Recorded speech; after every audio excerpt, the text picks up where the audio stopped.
عورت کا تو کوئی ہے بھی نہیں ہے, تو جو بے روزگار آدمی ہے وہ بھی نکاح کے قابل نہیں ہوتا.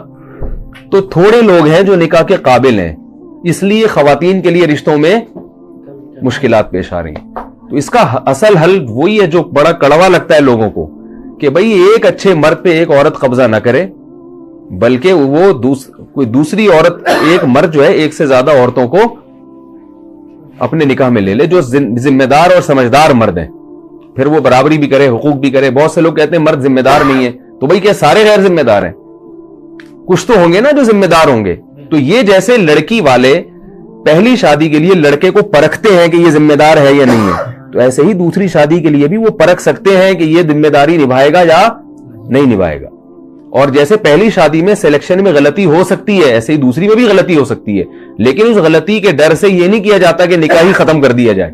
بعض دفعہ ایسے ہوتا ہے کہ نکاح کا پیغام آیا, آپ نے خوب اچھی طرح چھان پھٹک کے دیکھا بھئی یہ بڑا ذمہ دار ہے, لیکن بعد میں کیا نکلتا ہے وہ نالائق. تو اب یہ تھوڑی کہا جاتا ہے کہ یہ نکاح کرنا ہی نہیں چاہیے, بھئی اتفاق سے غلطی ہو گئی تو اب دوبارہ تلاش کرنے کی کوشش کرتے ہیں. ایسے ہی یہ بھی ہوتا ہے کہ بعض دفعہ ایسے ہوتا ہے کہ دوسری کے لیے کسی مرد نے نکاح کا پیغام بھیجا, آپ سمجھے کہ ذمہ دار ہے, لیکن بعد میں کیا نکلا, غیر ذمہ دار. تو اب اس کا یہ مطلب نہیں ہے کہ سبھی پہ فتویٰ لگا دیا جائے.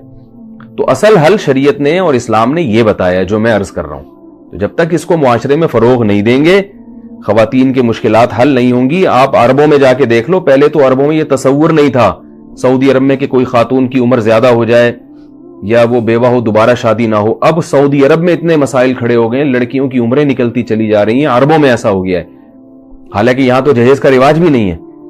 تو یہ پوری دنیا میں ایک المیہ بن چکا ہے, اس لیے کہ مردوں میں عیاشی بڑھ رہی ہے, زنا پھیل رہا ہے, لڑکیوں سے دوستیوں کا رواج بڑھ رہا ہے, طلاقوں کا ریشو بڑھتا چلا جا رہا ہے. تو ذمہ دار آدمی مارکیٹ میں کم نہیں ہے, شارٹ ہیں. مارکیٹ میں کیا ہو رہے ہیں, شارٹ بھی ہیں اور مہنگے ہوتے جا رہے ہیں. جو چیز مارکیٹ میں شارٹ ہوتی ہے وہ کیا ہوتی ہے, مہنگی ہوتی ہے. تو مہنگے ہوتے جا رہے ہیں. تو جب مہنگے ہوتے جا رہے ہیں تو ان کے نخرے بڑھے.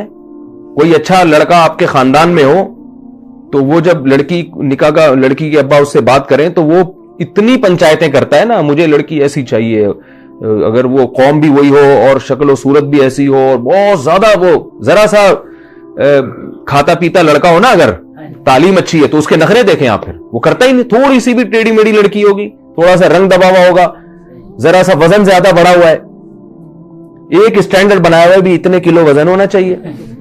یہ لڑکوں کی بات کر رہا ہوں. اور لڑکیاں اوٹ پٹانگ مردوں سے شادیاں کر رہی ہیں. میں نے سینکڑوں نکاح پڑھائے ہیں, آپ یہ نہ سمجھے کہ میں ہوائی باتیں کر رہا ہوں. سینکڑوں نکاح پڑھائے ہیں.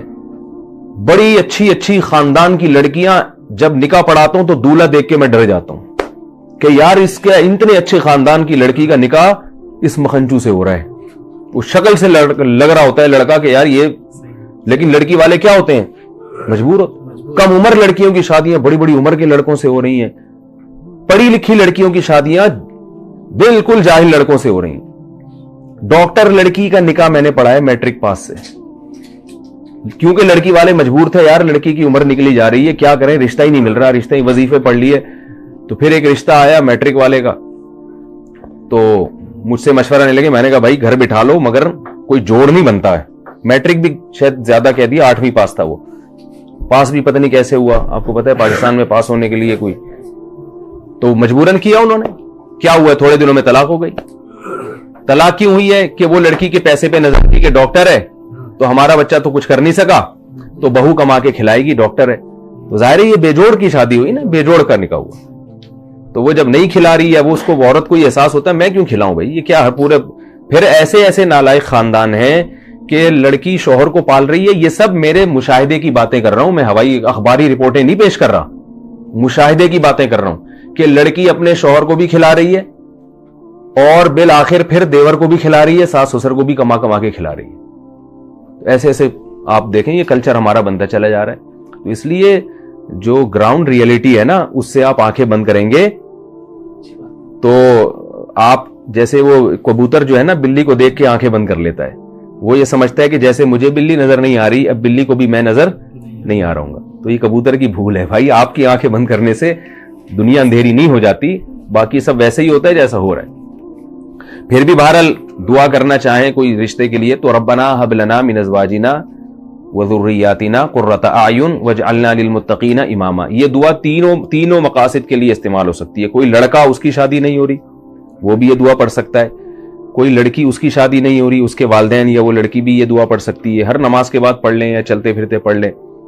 اور جس کی ہو گئی, جس بندے کی ہو گئی مگر اس کو احساس ہوا کہ نہیں ہونی چاہیے تھی, ٹھیک ہے نا, یعنی ایسی بیوی ملی بد اخلاق, تو وہ بھی یہ پڑھ سکتا ہے کہ اللہ میری آنکھوں کی ٹھنڈک بنا دے اس کو. اور جس خاتون کی شادی ہو گئی وہ شوہر نالائق نکلا تو وہ بھی یہ دعا پڑھ سکتی ہے شوہر کو لائق بنانے کے لیے. پھر نکاح ہو گیا اولاد نہیں ہو رہی اس کے لیے بھی یہ دعا ہے, اور اولاد ہو گئی مگر نالائق اولاد ہے تو اس کے لیے بھی یہ دعا ہے. بڑی زبردست دعا ہے یہ, یاد کر لیں. سورہ فرقان کے آخری رکوع میں ہے ربنا, ابھی نہ دہرائے میں صرف ترجمہ بتاتا ہوں, ربنا ہب لنا من ازواجنا, اے اللہ ہمیں ہمارے ازواج کی طرف سے. ازواج کا جو لفظ ہے یہ بیوی کے لیے بھی استعمال ہوتا ہے اور شوہر کے لیے بھی استعمال ہوتا ہے. یعنی عورت ازواج کہے گی تو شوہر کے لیے استعمال ہوگا, اور شوہر کہے گی یہ دعا مانگے گا تو کس کے لیے؟ تو اے اللہ تو ہمیں ہماری ازواج کی طرف سے قرۃ اعین آنکھوں کی ٹھنڈک عطا فرما, اور ذریت یعنی اولاد کی طرف سے بھی. تو آنکھوں کی ٹھنڈک جبھی ہوگی نا جب بیوی ہوگی, تو یہ کنواروں کے لیے بھی ہے. اور شوہر آنکھوں کی ٹھنڈک جب بنے گا جب عورت کا شوہر ہوگا, تو یہ یعنی شوہر کی ملنے کے لیے بھی اچھی دعا ہے. اور پھر شوہر نالائق ہے تو اس کو آنکھوں کی ٹھنڈک اللہ بنا دے اس کے لیے بھی ہے. پھر اس میں ذریات نیک یعنی اولاد کے لیے بھی ہے کہ اولاد کو بھی آنکھوں کی ٹھنڈک بنا. تو اولاد ہوگی تو آنکھوں کی ٹھنڈک بنے گی نا, تو اولاد ہونے کی بھی دعا ہے. اور اولاد اگر بگڑی ہوئی ہے جو آنکھوں کی ٹھنڈک نہیں ہے, آنکھوں میں اسے دیکھ کے مرچیں لگنا شروع ہو جاتی ہیں, ٹھیک ہے نا, ایسا نالائق اولاد ہے تو اس کے لیے بھی ہے یہ دعا. تو اس لیے یہ سورہ فرقان کی دعا ہے, آخری رکوع میں ہے ربنا ہب لنا من ازواجنا وذریاتنا قرۃ اعین واجعلنا للمتقین اماما. اور اس میں کیا ہے, اے اللہ ہمیں متقین کا امام بنا دے.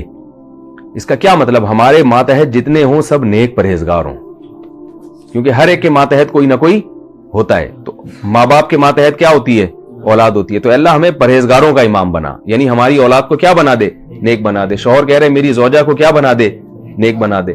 تو یہ ساری اس بڑی جامع دعا ہے, اس لیے اس دعا کو مانگنا چاہیے.